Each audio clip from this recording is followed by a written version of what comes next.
آپ نے جو کچھ یہاں پر سیکھا ہے اپنی طالب علمی کے زمانے میں، اور اللہ کا شکر ہے کہ ایک بڑی تعداد آپ میں سے آج مختلف علاقوں میں دین کی آبیاری کا کام کر رہی ہے، آپ اسی سبق کو تازہ کرنے کے لیے آئے۔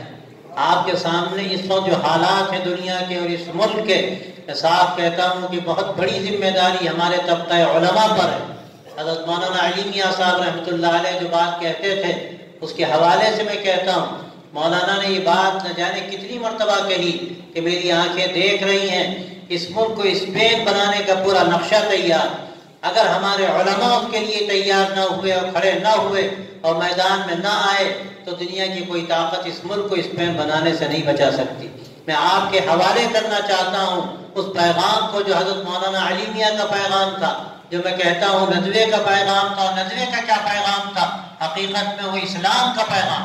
اور میں ایک بات صاف کہنا چاہتا ہوں کہ یہ مدارس جو اس وقت الحمدللہ ملک کے طول و عرض میں قائم ہیں، یہ دین کی خدمت کے لیے ہیں۔ ان سب مدارس کا اصل مقصد یہ ہے کہ دین کو آگے بڑھایا جائے، دین کی حفاظت کی جائے، دین کی آبیاری کی جائے اور لوگوں میں دین کا ذوق پیدا کیا جائے۔ ان کا اصل مقصد دین کی حفاظت و اشاعت کا کام ہے۔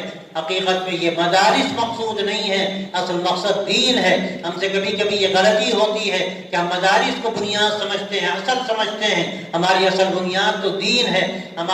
ہمارا جو بنیادی مقصد ہے وہ ہمارے سامنے ہے۔ اللہ کے نبی صلی اللہ علیہ وسلم کی وہ امانت ہے جو ہمارے سپرد کی گئی ہے، جو علم کی امانت ہے، شریعت کی امانت ہے، اسلام کی امانت ہے۔ ہمیں اس امانت کو سینے سے لگا کر اس کی حفاظت کا کام کرنا ہے، اس کی اشاعت کا کام کرنا ہے۔ آپ جانتے ہیں اس وقت جو حالات ہیں، جس طرح لوگ ارتداد کا شکار ہو رہے ہیں، علاقوں میں جائیے، دیہاتوں میں جائیے، میں شہروں کی بات کرتا ہوں، بڑے بڑے شہروں میں آپ دیکھیے حال کیا ہے۔ تعلیم کے راستے سے بھی ارتداد آ رہا ہے۔